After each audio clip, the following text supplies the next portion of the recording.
ugu jeedo waxa la nugaal baa doorasho wax ku tahay caqabad yeelkeeda inuu nugaal doorasho caqabad ka hortaan ma aan arag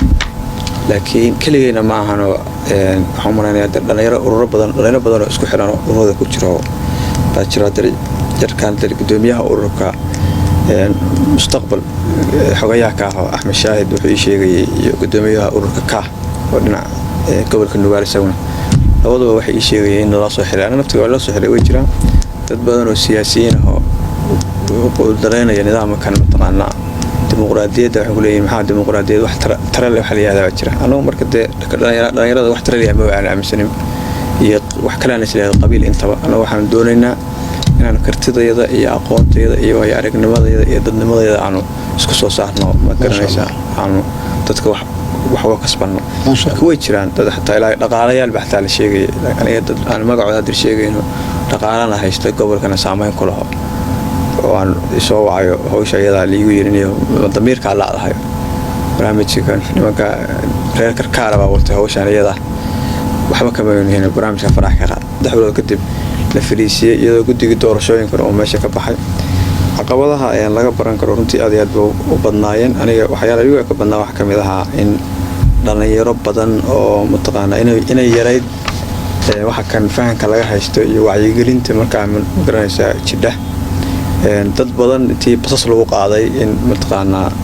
la daabuleynayay meelo badan oo ma garanaysaa la geynayay iyagoo aan wax ka garanayno bari ka maalin ee caqabad ku noqonayso qofka waxa la rabaa goobta uu ku sugan yahay hadda tusaalahan garow ku jooga wax laga qaaday garow waxa dhanaana iyo maxayto meelahaas qarxis iyo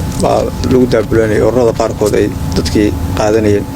marka caqabad baa arintaas caqabad kale jira waxa dadkii in duruuf loo faa'iideysanayo kaararkii la gadanayay oo qof macnaha iska xilli abaar baa lagu jiray dhaqaalayaal waxa iska jiray marka in dadkii lacag intii la siiyo ururada qaarkood sida ururka dawladda oo kale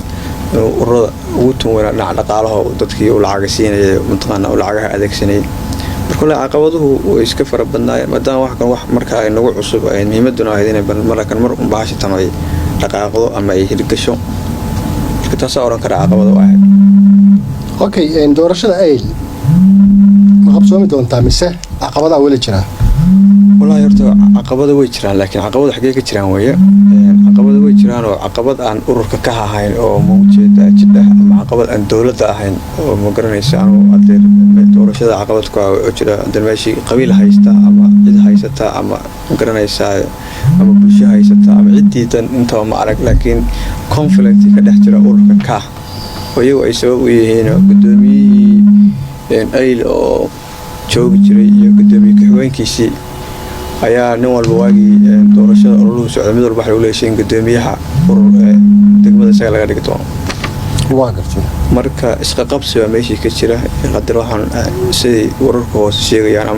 ama inta ka war hayay inay kuliyadaanka ay fariisanayaan oo arintii madaxweynuhu juhdi galiyay arintii xal mataqaana la galiyay haddana dawladii ururadii guddiga doorashooyinka meesha ay tagayso marka caqabad aan mataqaana ahayn ururka ka oo meesha ka jiray ay lama jirin Cabdiraxmaan Midayow shacabka Puntland miyay u bisal yihiin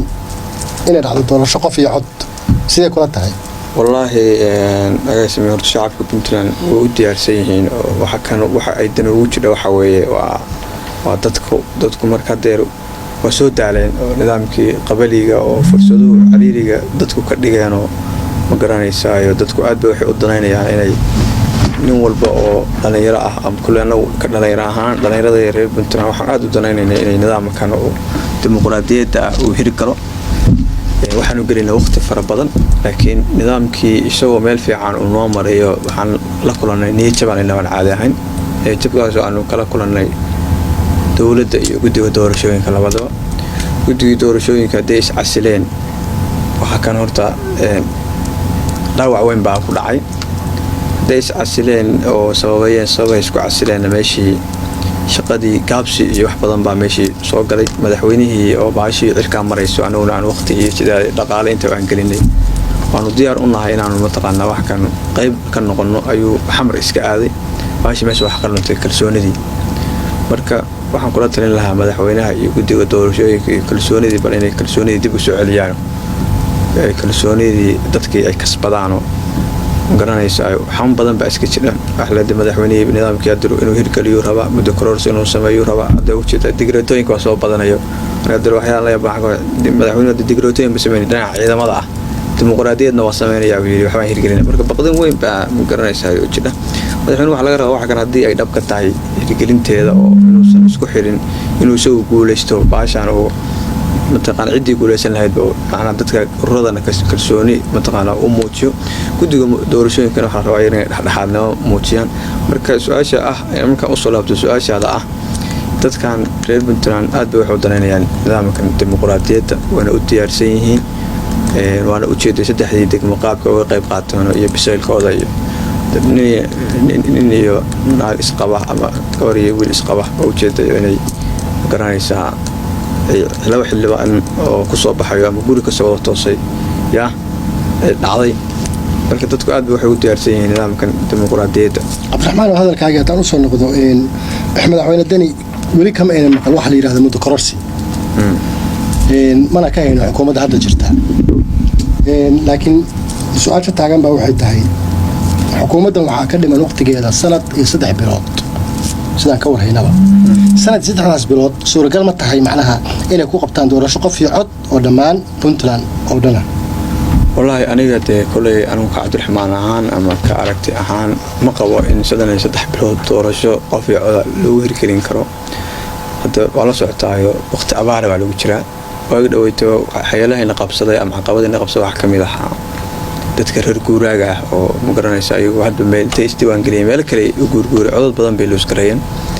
hadda naftarkeedu ilaa uu roobdo oo ma garanaysa caqabada way taagnaanaysaa haduu Ilaahay abaarta ay naga saarin waxaan rajeynayaa Ilaahay inkiisa inaan abaarta ka bixi doono marka caqabadan ah su'aasha Soomaaliya maxay macnaha suuragal ma tahay in xukuumaddan ka dhiman sanad iyo 3 bilood ma hirgelin karo laguma hirgelin karo laguma hirgelin karo saas laakiin waxaan qabaa inuu xoogaa ilaahay dawladaha hoose xataa dhaqaajinteeda fursad bay noo tahay cajiiba waxa kanoo maanta haday hirgeli weydana madaxweyne dambe oo hirgelin kara ama madaxweyne dambe oo isku dayaya kalsoonidaas ku dhamatay ma santahay maadaama aad tahay gudoomiyaha ururka mideey ee gobolka Nugaal wax ka weydiiyo marka Nugaal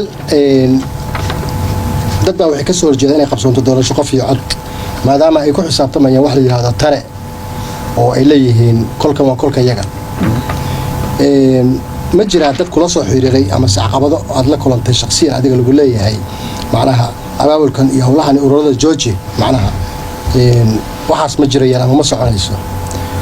wallahi ayay marto waaruno waayadatan TV-yada iyo maaragtay hadalada xanafta loo maaragtay dadkan baraha bulshada iyo fadhi ku diriyada iyo horta ugu jeedo wax la Nugaal baa doorasho wax ku tahay caqabad yarkeeda inuu Nugaal doorasho caqabad ka hortaan ma aan arag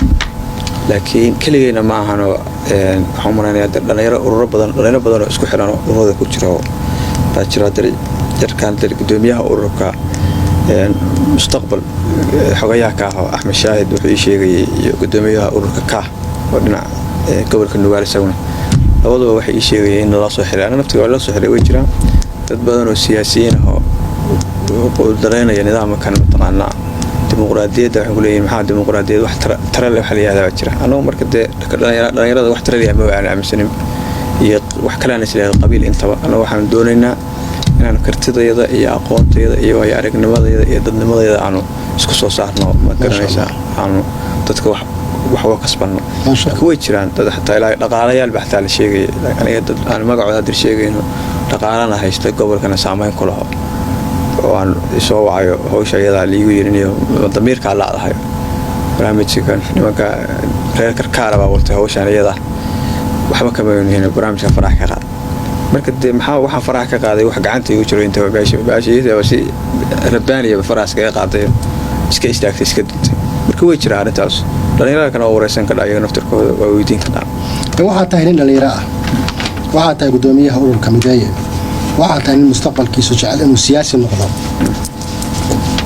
maxaa tala soo jeedinaysaa insha Allah taala shacabka Puntland soo jeedinaysaa wallahi horta anu talo waxa u soo jeedinayaa shacabka iyagoo u soo jeedinaya waxaan kaloo talo u soo jeedinayaa madaxweyne Sheekh Cabdullaahi Dani waxaan kaloo talo u soo jeedinayaa guddiga doorashooyinka haddii aan ku hormaro guddiga doorashooyinka horta waxaa looga baahan yahay oo meesha ka baxday inay hal arrin sameeyaan rajadii kalsoonida maadaama guddigii laba xubnood oo ka mid ah gudoomiyihii gudoomiye ku-xigeenkiisa casileen dadku wadnaha ayay farta ku hayaan waxaa leeyahay guddi Dani maamulan karo ama ururka ka ay maamulan karaan baa meesha jooga waxa kana waa taariikh qormaysa anuguna intaan ka aqaano dad dhalinyaro ah oo aqoon leh dalkan muhiim u ah baa guddiga ku jira guddiga waxa uu soo jeedin lahaa inay arrintan xooga saaraan waqtina ay geliyaan daacadna ay ka noqdaan dhexdhexaadnimana ay muujiyaan oo ururadaas iyo dawladaba ay u sinaadaan talada guddiga waana aaminsanahay inay arrinta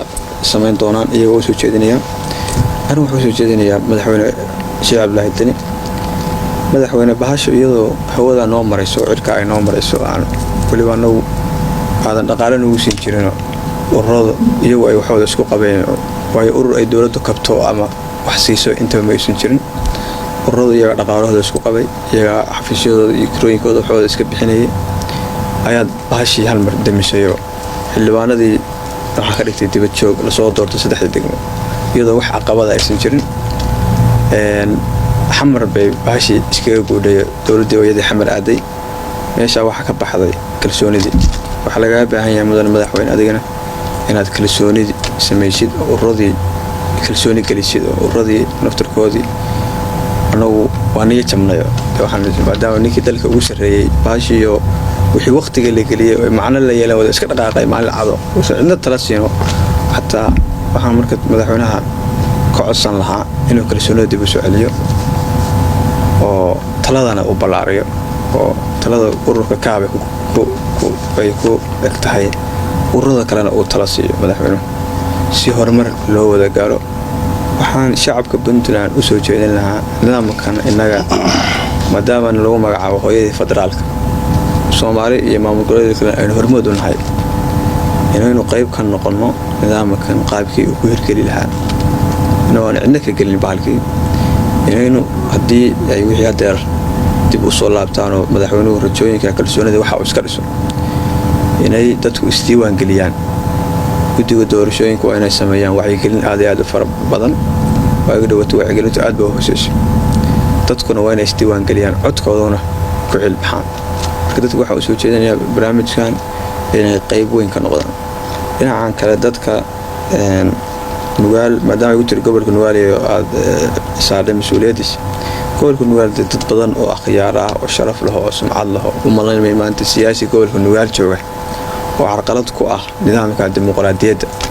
inuu jiro laakiin qof mukhallas iska ah oo iska dadkaas dawladaha ay wax ka dhistay ma garanaysaa barnaamijyadii hore oo odameed dhaqameedii waxaas iska aaminsan ayaa wadnaha farta ku hayo waxa kan hadii laga goro wuxuu aaminsan yahay inuusan noolaanba oo mustaqbalkiisa iyo noloshiisa ayuu geliyay marka aad iyo aad baa mahadsan